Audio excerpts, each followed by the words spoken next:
It may not feel like it now in North Florida, but winter migration is underway. We're recording this in late September, still over a month away from the peak, but I was looking at the Birdcast migration map just this morning and the numbers are starting to pick up.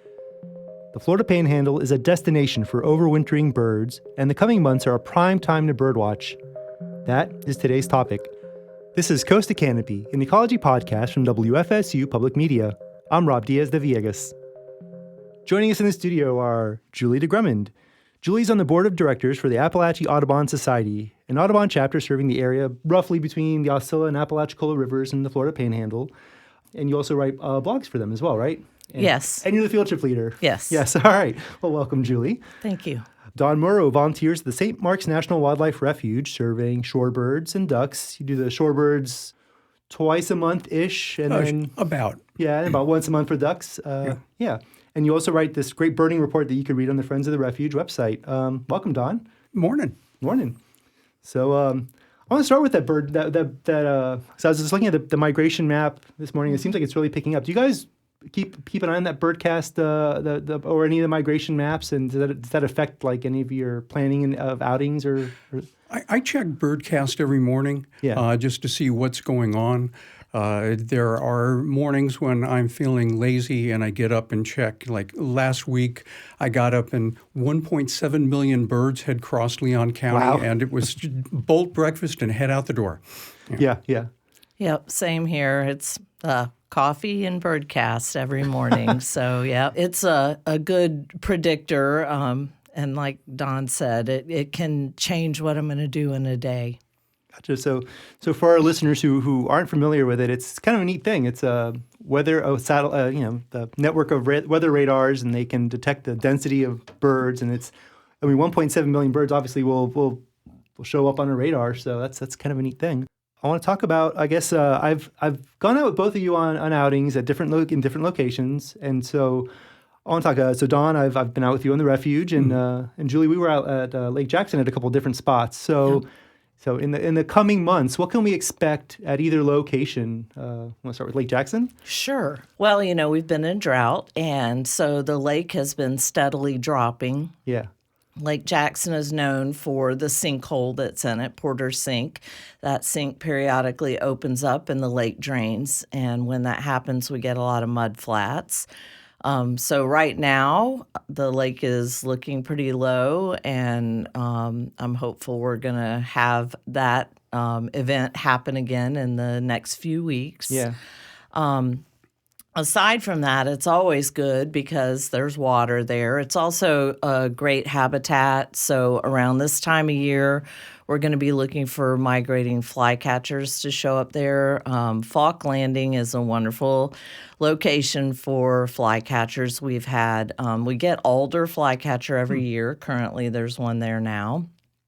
We get least flycatchers sometimes. I think it was last year, we had a brown-crested flycatcher, which is a rarity from the West, very uncommon. Ash-throated flycatcher is another one that can be a visitor that we're on the lookout for. And also, because it has a good mix of habitat with hardwood trees, brushy undergrowth, willows, lake, mudflat.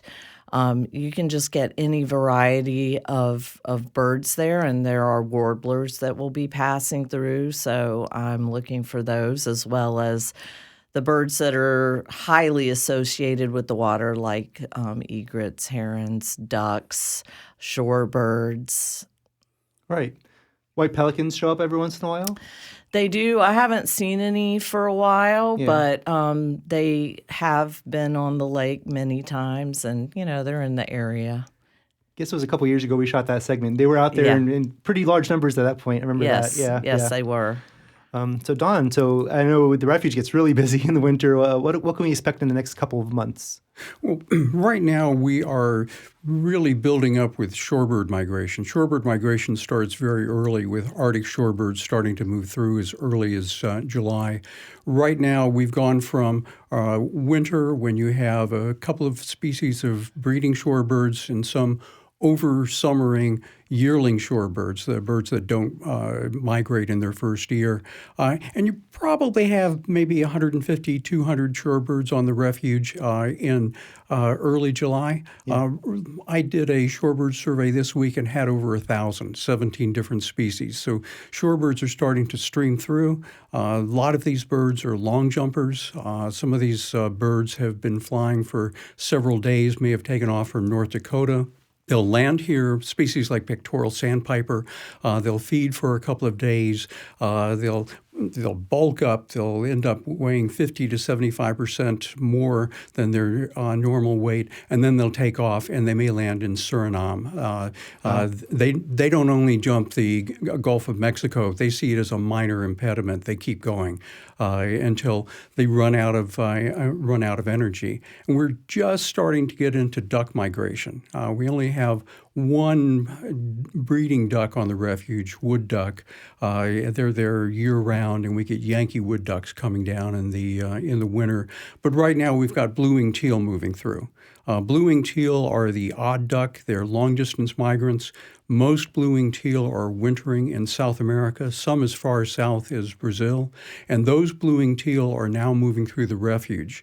Because they are just stopping and then jumping again, the number of blue-winged teal on the refuge changes every day. I had 3 yesterday, and I had, I think, 45 2 days before. But it can jump up to a couple of hundred birds, and it can go down to almost nothing.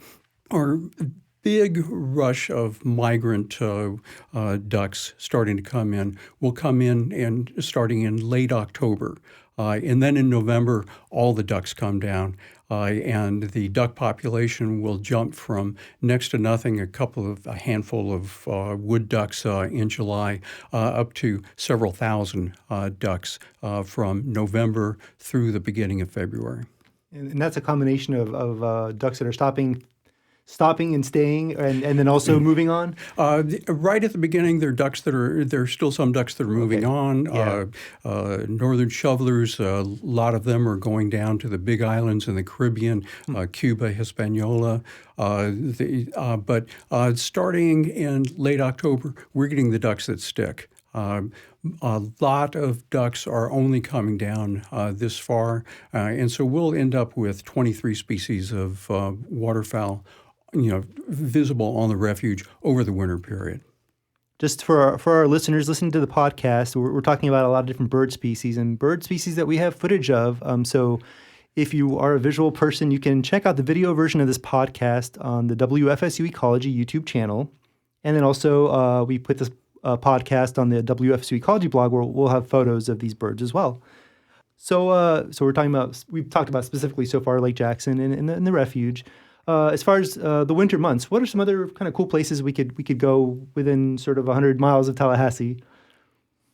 Well, there's no shortage of those. Yeah.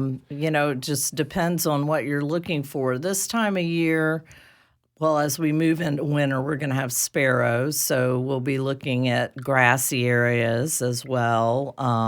Tall Timbers is known for that, and that's kind of a longleaf pine, wiregrass habitat there. And the National Forest is another good spot for that.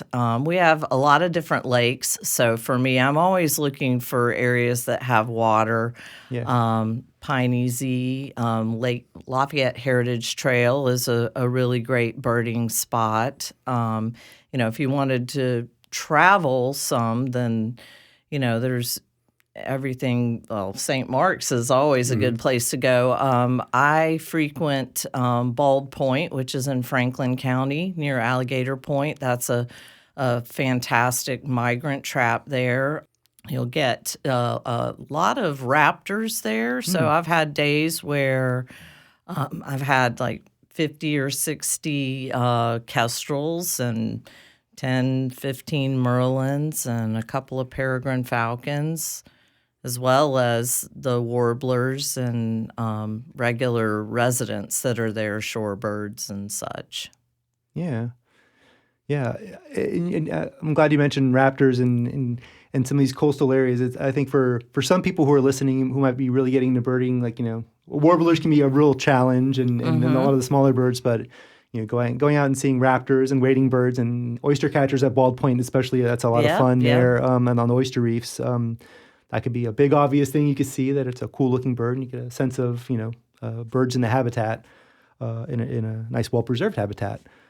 You guys both kind of visit certain spots repeatedly, correct? And there's certain spots you have your favorites, and you've been going for years. Does that, you think, change you as a person to go to a place over and over again, a natural place, over seasons, over years? I don't know. How does it get you in tune, I guess, with sort of a lot of our rhythms here in the area? Oh, well, that's definitely true. That's one of the things I love about birding is it is seasonal. And, as the seasons change, we start thinking about what's going to be arriving or what's going to be leaving. And, of course, you look at just how everything ties together, the trees that are losing their leaves or that have berries. Like when I see a good elderberry bunch growing, I think, I got to remember to check this spot later when those are ripe. And that's going to draw things in. When I see like an insect explosion of some sort, then I'm always thinking, okay, yes, this is great. This is going to bring the birds in.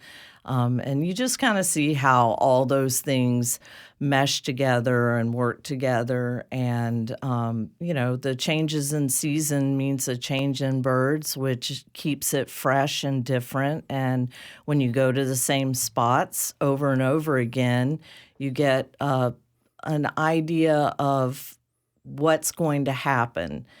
Just like I mentioned, the alder flycatcher at Falk Landing every year in September, we get alder flycatcher at Falk Landing. So when I'm thinking about what am I going to see, then I think, okay, I got to go to Falk Landing in September and try and suss out that alder flycatcher. Yeah. It's really cool to go to places that you don't normally go to head out to bird someplace that you've never been before. I've been to Alaska looking for birds, and certainly I see things that I will never run into if I just stay in the Big Bend area. But if you bird the same place over and over again, you get a sense for the seasons and how they're changing. It's very common to say there are no seasons in Florida. And that's absolutely not. The seasons are a little bit more subtle. We don't get 12 inches of snow coming down to signal that it's winter. But you can watch how winter comes on and what winter is down here. We all of the naturalists that did famous writings, Thoreau, people like that, all lived in New England, and they are New England-centric, and that's what we're taught seasons are. Seasons are colored leaves, snow. Spring happens, at a short period of time, and summer for them is a short period. For us, it's 6 months of the year. But if you bird the same place over and over, you get a real appreciation and a real sense for how things change slowly and subtly, but continuously.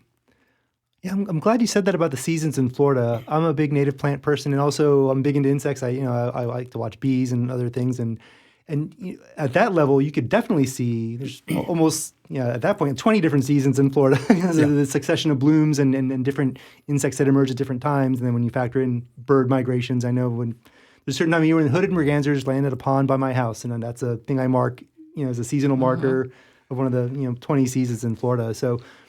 Let's talk a little bit more about the what else is indicative of a Florida winter as far as things that we could see when we're out birding or just in general. Well, I'll tell you one of my favorites. So the thing I look forward to every winter, this is actually at my house, so it's not a birding hot spot yet, but the hummingbirds. Oh, yeah. So growing up, my grandmother actually said to me, take down your hummingbird feeder or the hummingbirds will stay and then they'll die. because they'll freeze. And so I grew up believing that you had to take down your hummingbird feeder at, a certain time as fall approached. And that's actually incorrect. So the winter here in Florida is one of the best places for hummingbirds. I get regular rufous hummingbirds and black-chinned hummingbirds that overwinter at my house. I know multiple people that have other birds that are considered rarities here in our area that overwinter with them hummingbird-wise, like buff-bellied hummingbird or calliope hummingbird. And if you don't have your feeders up in the winter, you're not likely to have them, and you might happen upon one passing through, but you're not likely to have them overwinter with you. And that's something that, talking about how you look for the birds to return. So my hummingbirds are banded, and that gives me information that they're the same birds. And just this year on September 12th, I had one of my banded hummingbirds return to my house. It's a female ruby-throated hummingbird, so not one of the rarities, but she spends the winter with me. And the second that bird showed up, I knew it was one of my previous birds because she went to a spot and she was like, hey, this is my spot. And she started bullying the other hummingbirds. And so immediately I made notice and took pictures of her legs and got the band number and was able to get that information. Gosh, the hummingbird migration just sounds kind of impressive. If you think about a bird that size and how far it flies, right? That's pretty cool. They are Transgulf migrants. This tiny little, ounce and a half bird is taking off and flying for 600 miles across the water. I can't do that. Yeah. You mentioned banding, so I want to follow up on that.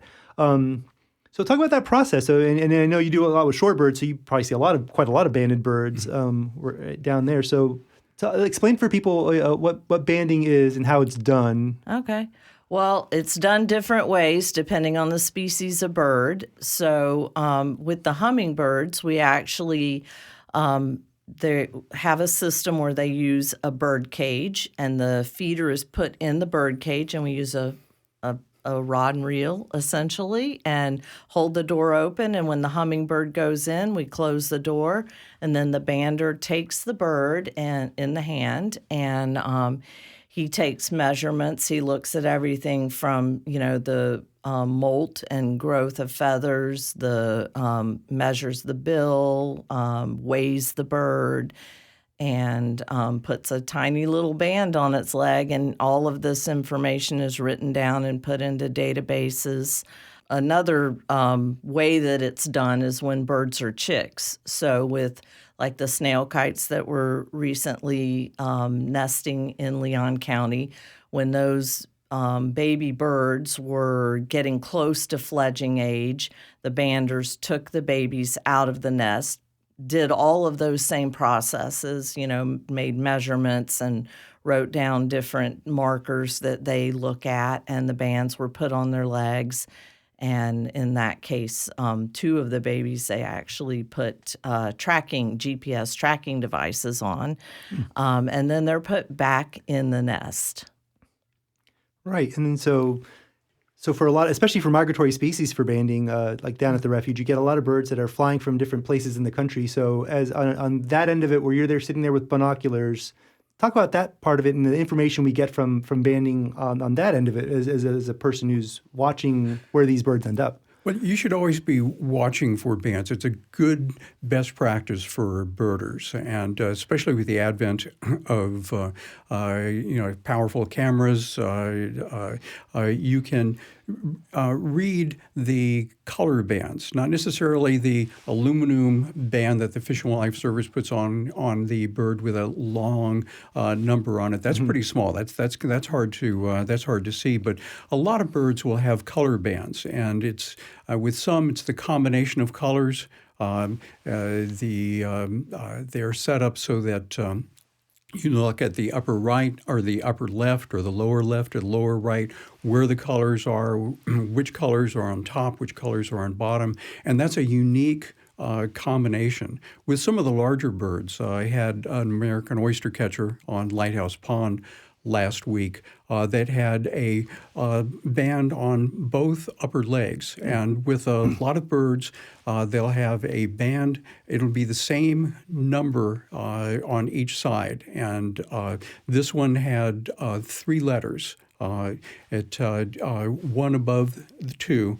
And since they're both the same on each leg, you're looking at it and you can piece together more easily what that is. And I wrote it down, and it was a colored orange band, and I called it into the American Oystercatcher working group and found out that I had an American oystercatcher that was banded at Jacob Riz Park in Queens, New York. Wow. On the nest last summer in 2024. It had been found one time before, about a month ago, down in Cedar Key. So that bird had flown down to spend the winter along the Florida coast, dropped in at Cedar Key, and for some reason decided, not so much, and flew up to St. Mark's. Where it goes next, I don't know, but I'll be able to follow it on the American Oystercatcher webpage. Right, and there's different organizations that do different species of birds. I remember I was on a shoot with Florida Audubon at the Phipps Preserve on Alligator Point. We saw a piping plover with bands, and they wrote into FWC to find out. So when I released the segment, I could say where it came from. And so it was from the Great Lakes. And so we knew that bird had migrated down from the Great Lakes to spend the winter here on our coast here in Florida. And then so let's describe those bands a little bit just so people know. It's these little plastic bands and one metal band usually, correct? Yes. Depending on the species, right? And they're this very small, lightweight plastic, and they should not impede how the bird functions at all in the wild. Correct. And there are different types of bands. For example, I once found a turkey vulture that had a tag. And this was like a big orange tag with a number that was on its wing. Yeah. And you could see it from a distance. You know, it caught my attention immediately, like, what is going on here? And as Don mentioned, I carry a camera with me. So anytime I see a bird that has a band, I work hard to get the band. I actually used to go on shorebird surveys at Phipps, and there we would be documenting the piping plovers and snowy plovers and American oystercatchers. All of those birds there would frequently have bands, and we would be collecting that information. Another way that birds are banded I wanted to mention is misnetting. So, I mentioned the two with specifics, but with just migrating birds, often they'll put up a net that the birds can't see. They'll fly into it. They'll then take that bird in the hand and do all those measurements and put the band on them. And sometimes they'll do that targeting specific species, right. And other times it's targeting, finding out what's passing through that area. So, yeah. Yeah. We have footage of that, too, that we'll edit into the video version of this podcast with Jim Cox a lot at Tall Timbers does that with several species. We have him banding that way. And I'll just mention that is something that requires training and a permit to do. Absolutely. Definitely when you're handling birds, small birds especially, and he bands chicks, he bands birds that he nets. So, yeah, that's definitely an activity to be done cautiously. All right, so you talked about going to Alaska to see birds. I know I've been on vacation sometimes in different places in the summer and seen birds that come here in the winter, and they look a lot different. I remember seeing like a really common bird we get in the winter is a yellow-rumped warbler, and they look a certain way when they come here, and they're fairly colorful even when they're here in the winter. You still see that little bit of yellow on the rump. But when I saw it in Colorado, I saw, man, that's a really elaborately colored bird. Yeah. So talk about when birds come here, how do they look different than they do and why than they do over the summer in their summer areas? Most birds have two plumages a year. They have a breeding plumage that's really brightly colored, that the presumably male yellow-rumped warbler that you're talking about seeing was in his breeding plumage. He wanted to look good, wanted to be impress the ladies, but then you want to come down the rest of the year. You don't want to be nearly as bright because if you're brightly colored, you're going to attract predators, and you don't necessarily want want to do that. One exception to that are ducks. Ducks need to be in breeding plumage to attract mates, but ducks do their mate formation in the winter, and that's why the ducks that you see down at St. Mark's in the winter are all nice, brightly colored and look like they do in the bird book, because they're in breeding plumage. They come down here generally in most species as individual birds. They mate up, and when they fly back as a pair. They then go through a molt after they finish breeding, and some of them are still in a drab alternate plumage when they first come down here. Right now, any blue-winged teal you see does not look like the book. It's just a brownish little duck because they haven't finished molting yet. They won't finish molting until probably October. But most of them have already molted again into their breeding plumage before they get down here. But most of the winter birds you see are going to be drabber than they look like in breeding plumage. You want to see them looking really good, look at them on spring migration. That's when you don't have confusing fall warblers, you have striking spring warblers. Right. And I think I've seen that in the yard even with the yellow rump warblers right around May or so, right before they leaving, they start looking different. I remember early on when I was still learning about, and I'm still learning, or always learning, I guess, just noticing, I thought that was a different bird. I'm like, oh no, that's the same bird. It's just molted. Yeah. There was a post one time in spring that someone had put up saying that the goldfinches had just arrived. And actually, the goldfinches had been there all winter. The goldfinches had just molted into their golden plumage. In the winter, they're drab, greenish, little sparrow-like birds. Talk about identifying birds that way, too, because a lot of them start looking really similar because they're all so little and gray. And obviously, if you have a high-powered, and if you have the knowledge, talk about the challenge of IDing a winter plumage bird. Well, I think it's kind of just like you were saying about warblers. People sometimes have a tendency to stay away from warblers or sparrows because the fact of the matter is that's part of birding, is looking at the finer details. So you just train yourself to look for, different things. Like you always look at what color are the legs? What does the bill look like? I personally like when birds are molting and they look real ugly. I just find that humorous. That's what I think of when you start talking about the yellow rump warblers. Before they get beautiful, they get really ratty looking and patchy. And just looking at the structural part of the bird versus the plumage. Plumage can be a key.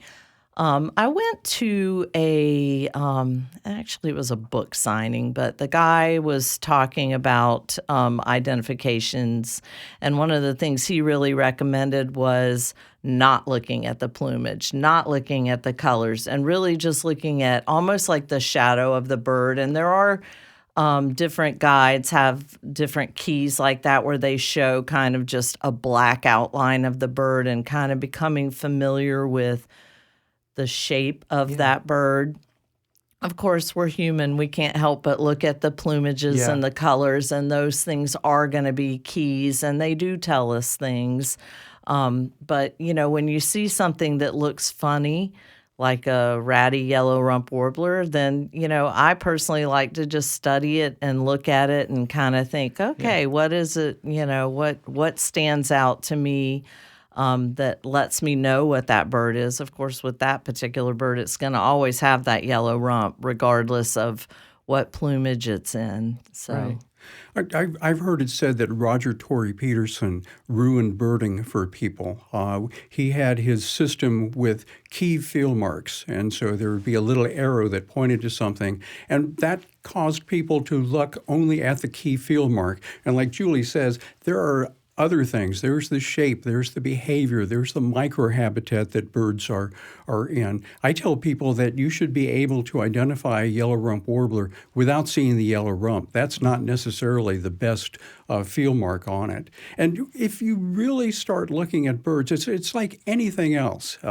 If I decided to learn wildflowers one time because I figured, hey, it can't be hard. There's blue ones and yellow ones and white ones. And you start looking and you go, oh my gosh, there's so much detail in here that you can pick up on that you don't see until you start looking. And, think of music. If you listen to music with somebody who's a musician who really understands, they understand that music. They see or hear much more of what's going on. And if you want to be a birder, start looking at birds. There's that detail, that wealth, that richness in there that changes all those birds from little gray jobs or little brown jobs into very distinct individual species.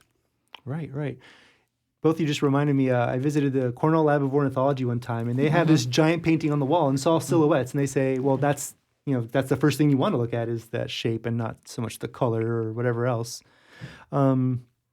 I want to shift now to sort of the experience of going out bird watching. So when I went on both my shoots with each of you, I met you at 6 in the morning at the refuge. Yeah. We met at 7 o'clock at Lake Jackson. You'd already been there for about an hour or so, already birding. So, talk about, when's the best time to start?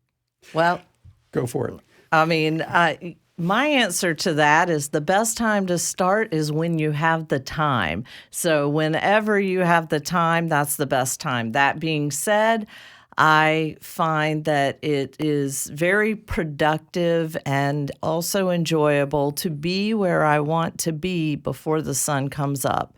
And as the sun is starting to come up, you see all kinds of bird movement during that hour. But also, that changes throughout the day. You go through cycles. So I find that like around 10 in the morning is a time that it seems like birds kind of pop up. And I know that as birds are migrating, they migrate at night and they come down in the morning, or they don't. But 10 in the morning is another time that it seems like, and that's just a rough time, not by the clock, you know what I'm saying? But around that time, you start seeing other birds showing up that weren't there before. And, I think there's something to be said for almost every time of day, though. Yeah, and if you look at birds, some birds, night birds, or you have to be out at night. There are birds that are crepuscular; they're more active at dawn and dusk. Rails are that way, although they will walk out in the middle of the day. And then there are birds that are tidally influenced. If you want to see shorebirds at St. Mark's, get a tide table and look at the tide table. At high tide, all those birds are pushed in. At low tide, as the mud flats and sand flats all along the coast are exposed, they've got plenty of places to feed, and they're going to spread out, and you're going to have a hard time finding them. I set all of my shorebird surveys at St. Mark's up for a 2.5-foot tide, because 2.5 feet is at the mouth of the St. Mark's River is the magic number that covers all of the mud flats and pushes everybody into the interior ponds. If you go to Tower Pond right now, if you go on a low tide, there's virtually nothing there. You may have 20 or 30 shorebirds sitting in there. If you go at high tide, you could have a couple of hundred right now. And in the middle of winter, you could have a couple of thousand. Right. And I love that you're talking about the movement of water, because I thought that was interesting at Lake Jackson, interesting on the refuge. I think all of our waterways in North Florida have this sometimes it's a daily kind of flow or more of a seasonal kind of a ebb and flow of the water. And, it's so dynamic, and that's a big part of the birding, isn't it? Because that's I guess that changes the habitat and exposes new food sources and covers up new food sources and.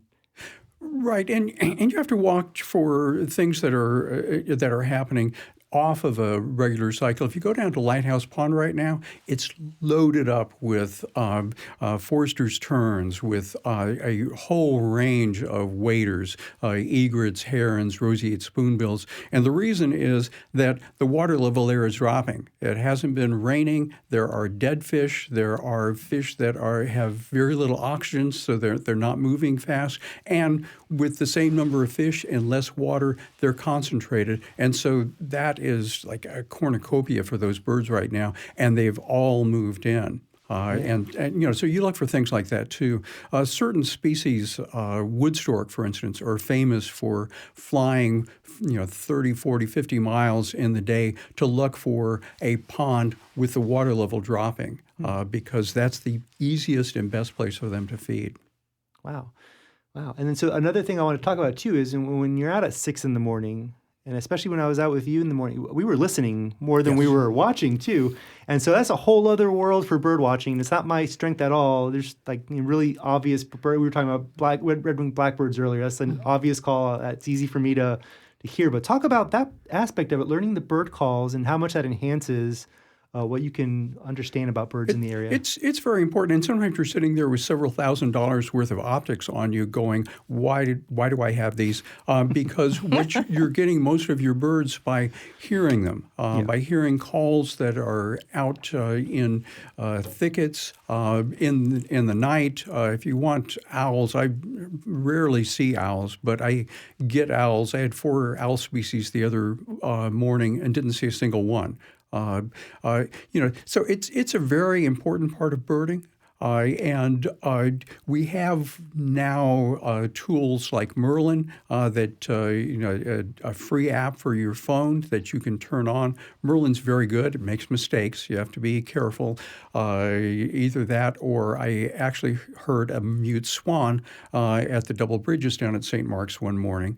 So every now and then it will hallucinate and just come up with something just out of the blue. But most of the time you can turn Merlin on and Merlin would tell you what you're hearing.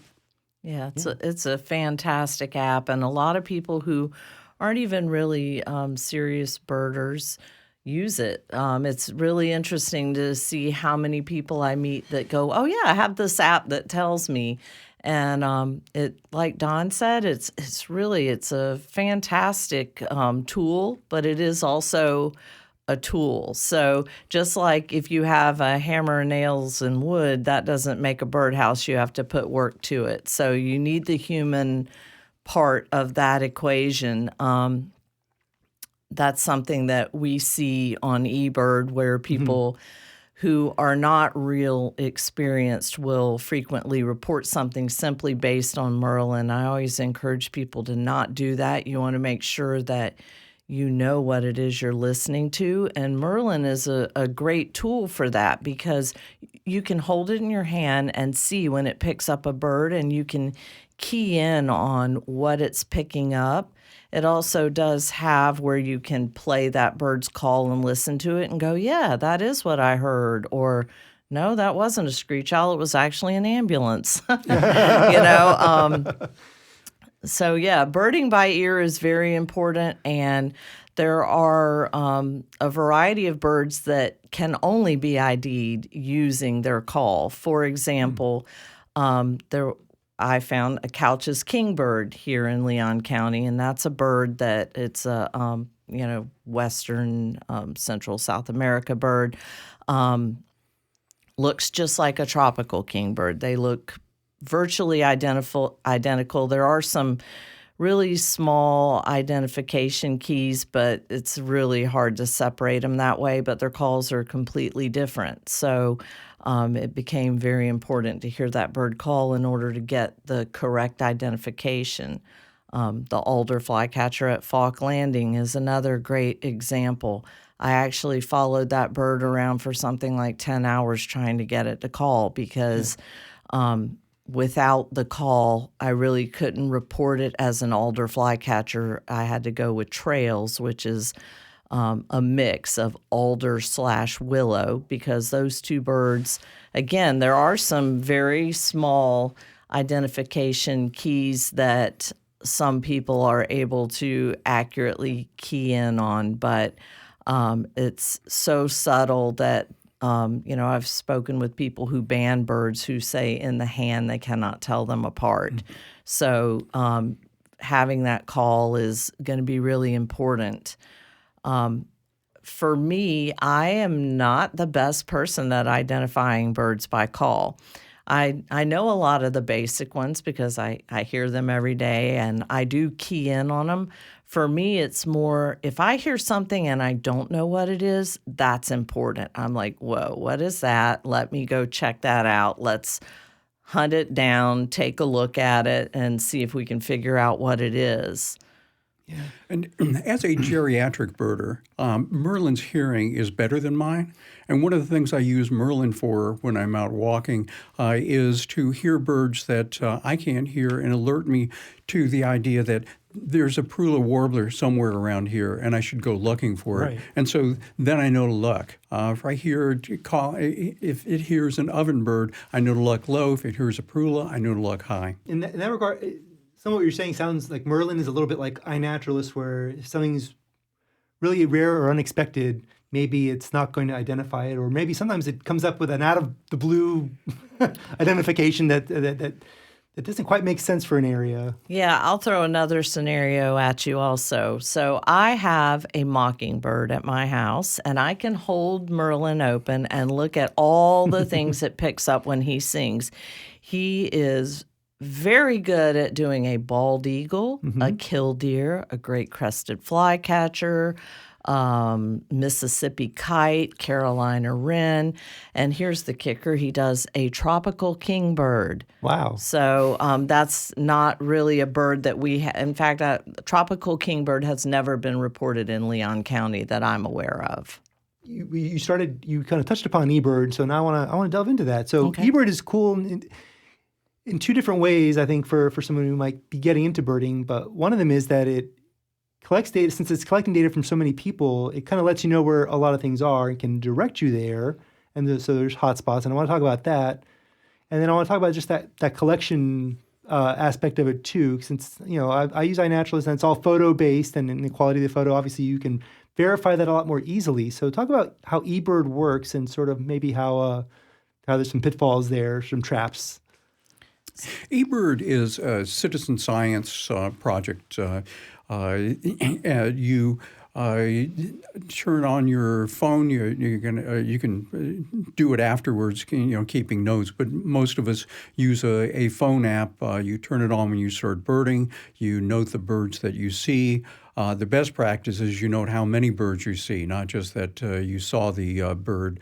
You turn that in. If you're turning in something that is questionable, a Delhi penguin, for instance, it will light up in a second and ask you, "Are you sure?" And it's very possible to see a rare bird. Happens all the time. Merlin also will flag birds that are out of season or out of range, and that happens a lot. And all you really need to do is put in a good explanation, explain what you saw, how you made that identification, turn it in. That gets reviewed, and the sighting will be accepted or not, depending on how well you do. I looked at a explanation one time, somebody who claimed they saw a mottled duck down at St. Mark's, which is a good bird to get at St. Mark's. And the explanation was, I know it was a mottled duck because I was with somebody who knows mottled duck, and they said that's what it was, which doesn't impress me unless you tell me who that person was. If it's Julie, great, I'll accept it. But that just gets thrown out. But Merlin takes all of those sightings, puts them together, and that's how we advance science. That's how we see how ranges are changing. That's how we see how many birds should be in an area. It's a great thing. It's worth the effort. Yeah, and so you mentioned Cornell Lab. So Merlin, eBird, Birdcast, all of these things, it's very multifaceted. They all work together, and they're all run by Cornell. So the information that we put in is reviewed by them and used by them. Scientists use it. It's a way that we can really have an impact. And just yesterday, I had someone send me a message. They were in the backwoods of Georgia, and they said, American coot is rare here. And I said, well, I've never heard of the place that you're at. So probably, I'm guessing it's highly underbirded. And so I said, you have a unique opportunity here to have an impact and share information that they don't have yet. So do your best. And so with eBird, it is a fantastic tool. If I meet a birder who doesn't use eBird, I encourage them to use it. There's so many different bits of information that you can get from it. You can look up a place. You can look up a species. Let's say the alder flycatcher. I can type in alder flycatcher. It's going to give me the top pictures of alder flycatcher. It's going to give me an overview. It's going to show me range maps. And then I'm wondering when can I see one here? So I can change the location to Leon County, and it will then give me a bar chart showing me, when they have been seen in our area. It'll also show me the local photos and sound recordings of that bird. The photo database is very valuable. So if I'm trying to familiarize myself with a bird and I want to really get to know it and I don't have the opportunity to sit for hours with that bird and watch it myself, that's a first step that I can take. For example, in November, I'll be going to Cuba. So I go to eBird, I look at Cuba, I go to the hot spots, I look and see what people are seeing. I go to the different species that are listed on those eBird checklists. I click on that species and then go through a whole litany of photos, not just the top photos. Top photos are great. They show you the best look of that bird, picture that could be in a magazine, very clear, concise, and typically beautiful. But if you go to the other photos, you get more of what usually when we see a bird, it's not going to be as gracious as that and just sit there and go, well, here's my wing bar, here's my yellow leg, or here's my side view. They're usually going to be fleeting glimpses. You're going to get bad looks at times. And so it can be really valuable to look at those bad photos and say, okay, that's this bird. And, it helps you familiarize yourself with them. Also, eBird, let's say Don, and let's say the three of us go birding right now, we do an eBird checklist. Don has his camera, I have mine, you have yours. We all take pictures. Maybe I make some recordings on Merlin. And then when we end our checklist, we can all add our photos on there. I can put my Merlin recording on there. Let's say Don saw a peregrine falcon, but we had our back turned, so we didn't see it. So he adds the peregrine falcon. While he was looking at that peregrine falcon, we're looking at a white-winged dove over here, and Don didn't get to see it because he was watching the peregrine falcon. So we put our white-winged dove on there. When we look at that checklist, it's almost like a scrapbook of that memory. I'll go, oh yeah, remember that time me and Don and Rob were birding and we saw that white-winged dove, but Don saw the peregrine falcon, and I look at the pictures. So it's a fantastic personal tool in that way. And, the information is all reviewed by reviewers who can decline your report and make it obsolete, or they can confirm it. And then it goes into the database. And when people look to see when was a peregrine falcon last seen, this morning by Don Morrow, they see that.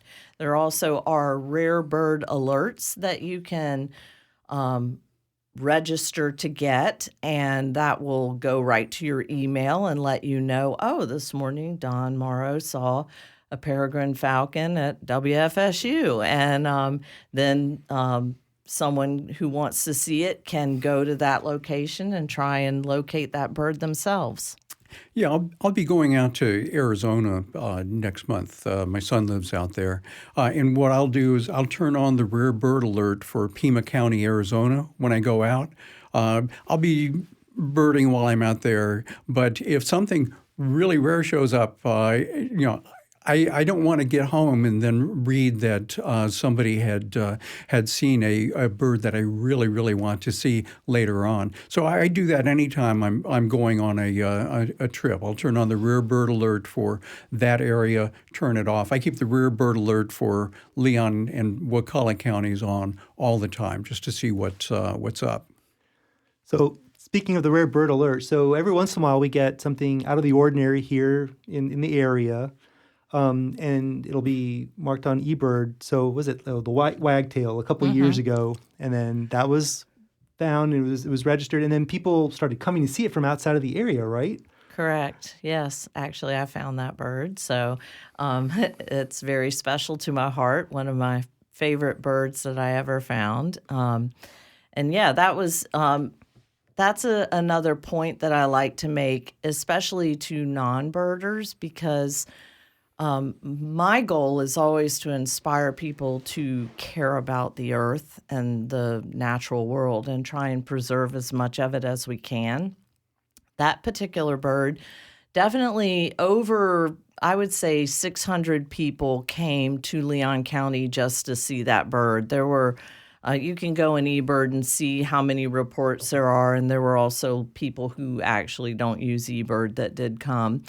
I spoke to people who came from, as far as Kansas and Kentucky.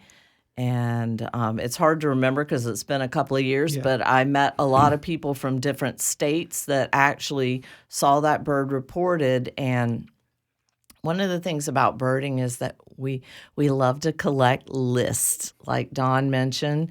Like he probably has an idea of Arizona, his Arizona list, and then his life bird list, just birds that he's seen in his life, or his United States list. We all kind of keep lists, and birders get very serious about that at times. We'll travel long distance. We'll spend a lot of money. We'll go to an area. We'll pay to stay in a hotel. We'll eat in their restaurants. We'll buy gas. We'll stop at their convenience stores and spend money in the area. And so, yeah, that's a part of it. Birding has a significant economic impact. If you look at St. Mark's, one of the things I do in the winter, you look at the license tags that you're seeing license tags from all over. And you're seeing people coming in just to do birding. Normally, they'll go out. Wakulla is not on the main line to anywhere, but they're staying in the area. They're buying food. They're buying gasoline. Rare birds start pulling in more people. The white wagtail, the flamingo that stayed at St. Mark's. I ran into some folks at St. Mark's, and we walked out. We found the flamingo. At the time, it was hanging on one of the back ponds. And so I said, where are you guys from? And they were from Cleveland. And they had left work Friday night, traded off driving to get down to St. Mark's to get the flamingo. And this was on Sunday morning. They'd missed it on Saturday. And they said, boy, we're sure glad we don't have to do this drive again. And I said, did you do it before? They'd been down the weekend before on a long drive, missed the flamingo, went back, worked all week, and then drove back down to get the flamingo again. Yeah. Yeah, and then the flamingo had some friends after a hurricane, right? So storms sometimes mix things up, and birds just end up flooding into the refuge and other places. The pink wave came through. Yeah, yeah, and so we have. You mentioned something a little earlier. I kind of want to talk about too. So just over time, sort of maybe birds shift their range, or we just get things like storms that kind of make things interesting for a little while. Yeah. So talk about what's happening at Lake Munson. That you've seen some interesting new residents, perhaps. Yeah. So. Last year, I did find a snail kite at Lake Munson, and that's a really good rarity to have in Leon County. They're actually non-migratory. They're nomadic, so they move around, but they don't actually migrate. Anyway, I know that that's a great location for them because the invasive snails are prevalent there. It's actually probably the very best place in Leon County to see limpkins. Oh, I saw a bunch of nests earlier this year, actually. I got some video of that. Yeah. Yeah, awesome. Well, limpkins are another snail specialist, and they're a bird that has really bounced back due to the invasive snails. Snail kites are a federally listed species. They're endangered. There's somewhere around 3,300 of them in the United States, primarily in Florida, pretty much all in Florida. Originally called the Everglades kite because that's where they were found. They have expanded their range due to the native apple snail becoming less prevalent and the invasive snail being more prevalent.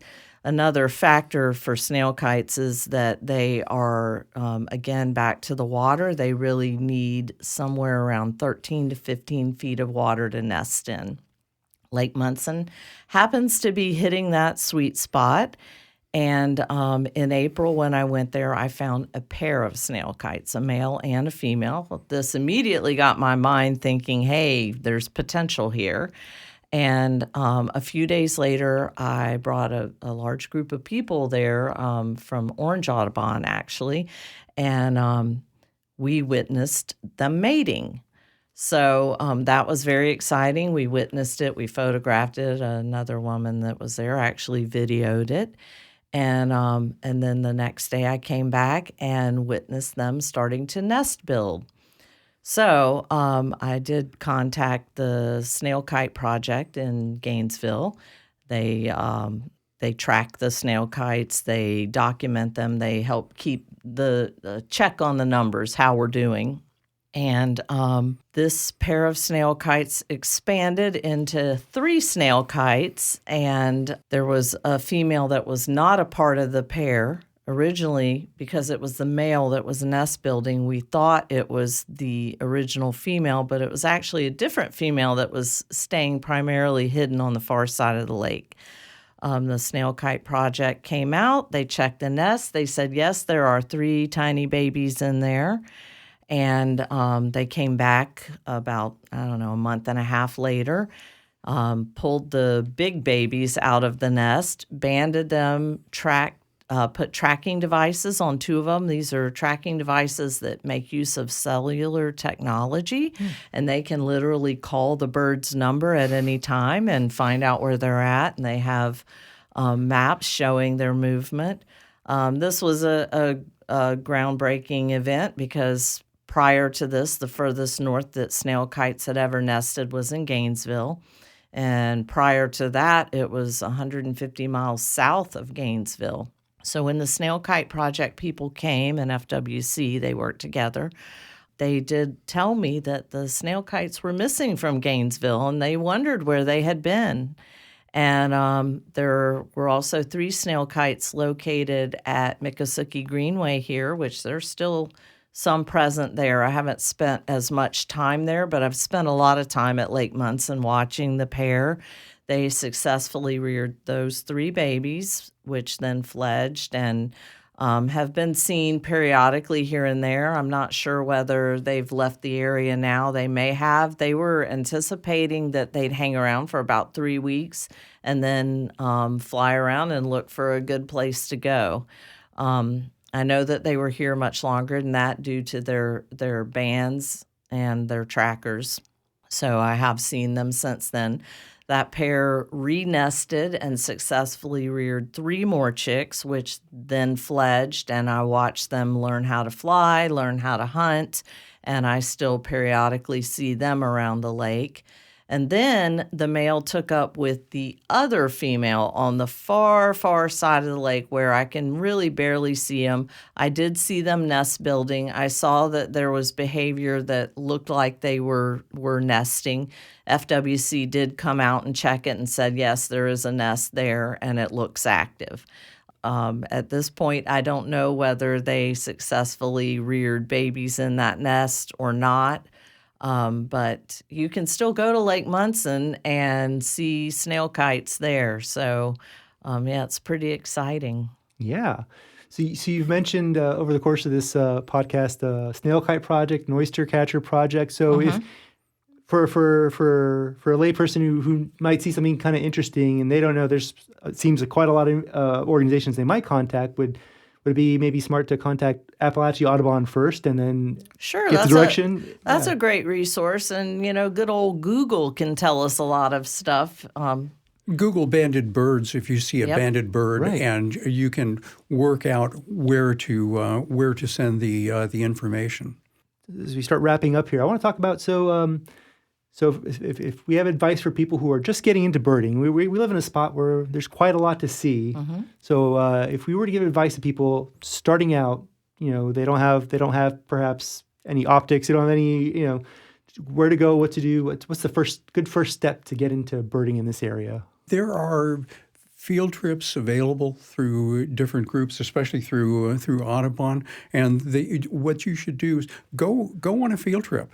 Go on a field trip with Audubon, go on a field trip at St. Mark's. Often you can find loaner binoculars that people will do. When I was a kid, I joined Audubon at 11 years old. I did not have binoculars. I relied on walking around with people and having people feel sorry for me and go, here, and hand me their binoculars so I could see. But you want to bird with other people. You want to bird with people who understand the context, who can get you started. And we are coming up on the best time of the year to bird. The winter season, first it's cooler. It's cool weather and it's hot birding. Bird diversity is highest in the winter. It's 50% higher than it is in the summer. And the total number of birds is a lot higher. There are probably 5 times as many birds here in the winter as in the summer, primarily because we have a lot of flocking birds. A lot of the sparrows, the ducks especially, are here in large numbers. We don't have Parula warbler here in the winter, but it's replaced by yellow rump warbler, and yellow rump warblers love to get together with a couple of hundred of their best friends. So their birds are easier to see, and there are more variety of them. So we're coming up on a good time to go birding. Go find somebody who knows how to bird. You're leading a field trip tomorrow, I think. I don't think I am tomorrow. Tomorrow I'm doing a trash pickup, so I hope not. Okay. I think go pick up trash with you. Well, this will air after that, but there are trash pickups in a lot of different locations throughout our area, so you keep an eye out for that too. Yeah. Audubon does that as well, but So you can go to the Appalachia Audubon Society website and just go to outings. We have a lot of regular outings. We do Birds and Brews, which is kind of a social outing where we might meet at a location where you can get a drink or food. I personally don't drink, but I go to them and get something to eat, and we do a little bird walk. I will give some additional advice to someone getting started birding. This is kind of old school, but buy a field guide. Get a field guide for your area and get to know the birds that are in your yard. Spend time looking at them, identifying them, and that's a very good starting place. You can see a lot of stuff just in your own backyard. And I agree with Don. I think having someone that you can bird with is really valuable. I did not have that. I went to an Audubon meeting when I was in my 20s, and it was all a bunch of older men. No one spoke to me. I felt very out of place, and I never went back. I remained on a member of Audubon. I supported the cause, but I didn't go to those events because I didn't feel like I felt, welcomed. I wasn't unwelcomed. I just didn't feel really welcomed, and I felt uncomfortable. So I did the majority of my birding throughout most of my life by myself and through books. Later in life, I started going on birding tours, like in Arizona and the Everglades and Belize, and those group outings taught me so many things. In fact, that's how I learned about eBird, is going on a birding tour. And, that opened a lot of doors for me. I wouldn't know all the birders I know now if it weren't for eBird. In fact, I wouldn't be in the Audubon Society. I wouldn't be on the board of the Audubon Society. eBird really just opened so many different doors for me. So I definitely recommend create an eBird account, play with it, get to know the birds in your area, and then also join some bird walks. And you're talking about backyard birds. And so in the winter, there's some really easy things to see, like flocks of robins and cedar waxwings that are interesting looking. They have interesting behaviors. I know they make a real ruckus when they get to the cherry laurels by my house. And so that's an easy thing to see. And Merlin picks up pretty easily as well if you're not sure what it is. Last question. So winter's going to end in a few months. We don't just get visitors from the Arctic up north. We get South American visitors. So what are some of the things that we'll expect in the spring to come visit us? Well, spring migration is a very exciting time. It's a faster migration than fall. Birds are interested in getting up and grabbing the best breeding sites. Plus, they are in their best plumage. We'll get probably 47 species of birds coming through here that we won't see any other time of the year that are just pure migrants. They don't nest here, they don't winter here, and so spring is the time to go out and see them at their best. Gotcha. And anytime there's migration, anything can happen. You never know if you're going to find a white wagtail or a Couch's kingbird or something else that's not expected to be in your area ever. So just keep your eyes open, get out there and have a good time. Yeah. And we do get some things that migrate here to nest, right? Like swallowtail kites nest in the area, or no? Oh, sure. We definitely get stuff that migrates here to nest. There are about 35 species that breed here that come into to nest from South America.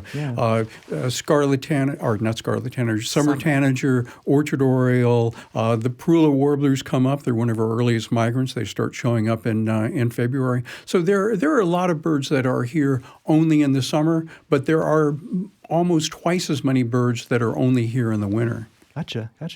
Yeah. Wow, this was a really fun conversation. Thank you guys for coming in. Don Murrow, Julie DeGrummond, and this has been Coast to Canopy. In the last hour, we've talked about limpkins, shorebirds, bird banding, Lake Jackson, the St. Mark's Refuge. You can see what we're talking about on the video version of Coast to Canopy. You can find that on the WFSU Ecology YouTube channel and at wfsu.org/ecology blog. The Ecology blog version has additional photos and links to several stories on birds and birdwatching in our area, as well as stories about the locations we talked about. All of this work is made possible by viewers and listeners like you. If you want to support this podcast and the other ecology work we do at WFSU Public Media, you can join the WFSU Seed Circle. This is a new thing we've been doing for just a couple of months now. You can join for a $10 a month donation, and we'll give you a shout-out on this podcast for a year, if you want. And now for the shout-outs. Thank you to David Blair, Carol Goodyear, Chris McFarland, Carrie Maddox, Clara Mullins, Alina Pryor, Kim Sash, and Donna Tharp. You can join the Seed Circle at wfsu.org/ecology blog. This has been Coast to Canopy, an ecology podcast from WFSU Public Media. Today we had Taylor Cox running audio, Jason Acuna and Ian McGordy handled video, and Ian McGordy digital video post-production. I'm your host and producer of all things ecology at WFSU, Rob Diaz de Villegas.